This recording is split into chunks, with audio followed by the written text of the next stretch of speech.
Clarice, eu começo mais uma vez com você. O orçamento 2023 vai ser o maior desafio agora para essa equipe de transição e já na negociação com este Congresso? Sem dúvida nenhuma, né, Márcia? Porque o buraco é imenso. E a própria equipe do ex-presidente Lula está com dificuldade de dimensionar qual vai ser o tamanho do furo que vai ser necessário no teto de gastos para poder cobrir pelo menos uma parte desse rombo. Tinha muita especulação lá hoje, também no decorrer dos últimos dias, a respeito de qual seria a proposta de emenda constitucional, qual seria o tamanho ali do furo no teto de gastos que seria proposto, né? Falou-se originalmente em 100 bilhões de reais.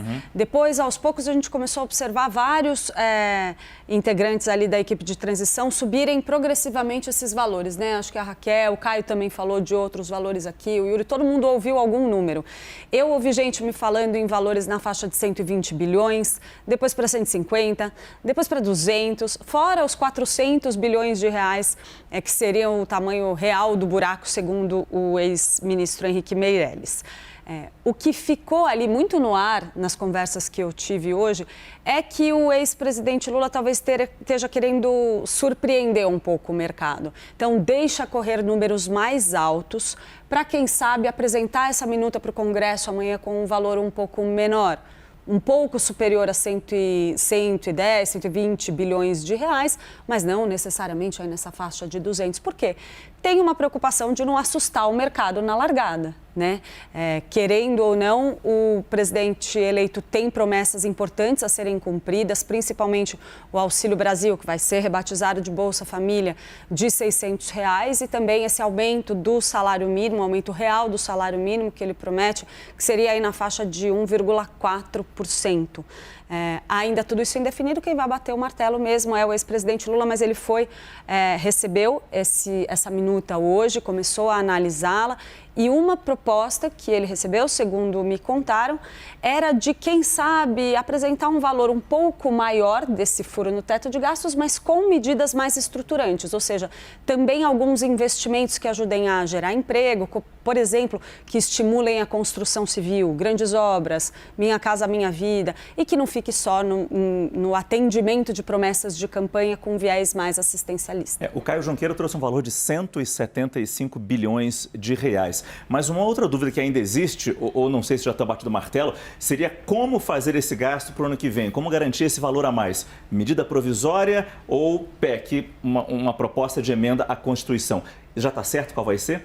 Raquel. Ainda não, mas eu acho que tudo tende para a PEC. A gente teve um embate forte sobre isso no fim de semana. O ministro da Casa Civil, Ciro Nogueira, mandou ali uma mensagem para os seus contatos, dizendo que técnicos da área de finanças dizem que não poderia ser por crédito extraordinário, que teria que ser, que não se configura uma emergência, o que é verdade. É o que os técnicos da área financeira dizem, não tem como você justificar um programa que já estava previsto para acabar no final do ano como uma emergência, como no caso da pandemia, por exemplo. Então, assim, existe uma insegurança jurídica muito grande para fazer por crédito extraordinário, embora politicamente fosse muito mais fácil. A gente sabe que o PT tem esse plano B, mas a gente vai vendo, né, as inúmeras declarações de gente do PT, gente da oposição caminhando mais para a PEC, que vai forçar o PT e o presidente eleito Lula a negociar muito mais com Arthur Lira, né, porque vai precisar de muito voto para aprovar. O valor, né, Clarice, a gente estava até conversando antes, depende muito de como o Lula vai montar esse quebra-cabeça e o que ele quer colocar lá dentro.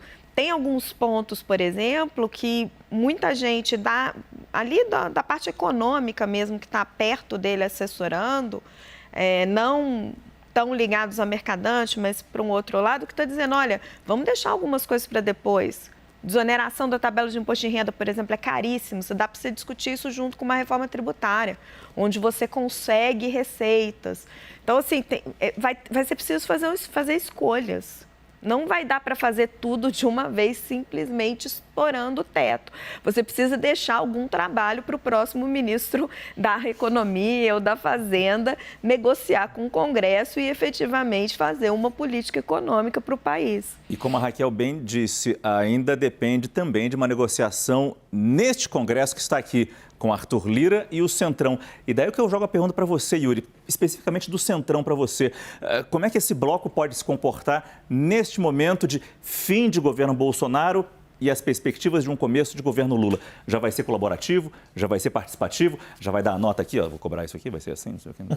Não, os sinais estão sendo dados de que a depender do que venha dessa PEC, e ao que tudo indica deve ser uma PEC, a gente até recebeu aqui, o nosso editor Vinícius Murad compartilhou comigo uma fala do José Guimarães, que a nossa produção em Brasília pegou, dele falando, olha, é a opinião que pude perceber da bancada nossa, das reuniões que fizemos, todas as opiniões aqui na Câmara, é a minha própria conversa com o Arthur Lira, agora há pouco, eu e o líder Reginaldo, José Guimarães falando, referindo-se ao líder Reginaldo Lopes, é de que será a PEC. O que nós estamos aguardando é o texto oficialmente, tal.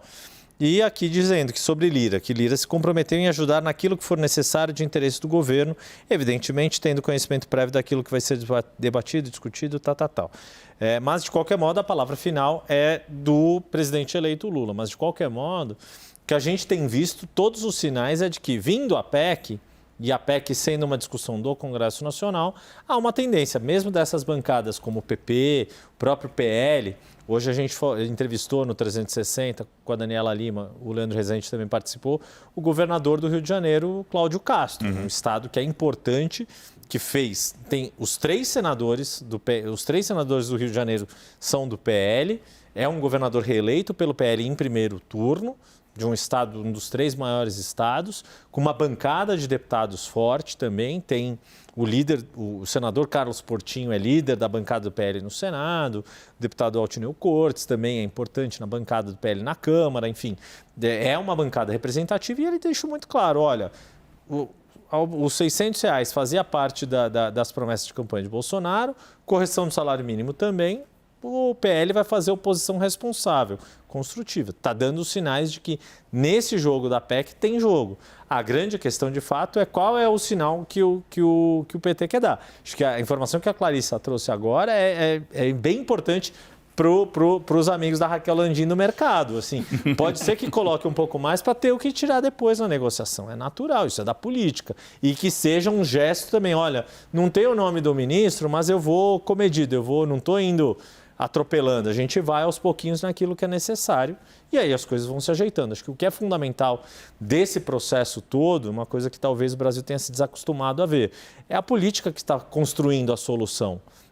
As soluções não estão vindo meteoro do nada. Está sendo construída uma solução política para um problema real. Um programa social que tem dezenas de milhões de famílias dependendo e o impacto que o salário mínimo pode ter na economia no ano que vem. Sob essa primeira... Márcio, só um pouquinho. Eu vou te falar que eu tenho medo do contrário, os meus amigos, entre aspas, que pode ser que a oposição, na verdade, acabe inflando essa PEC, né? Colocando mais despesas que atendam aos seus interesses, porque ao fim e ao cabo os políticos gostam de se aproveitar do dinheiro do Tesouro Nacional. Exato. Mas aí que fique claro que aí é o Congresso e aí todo mundo tem amigo no Congresso para tentar botar uma contenção nessa PEC. Menos o contribuinte. Exato.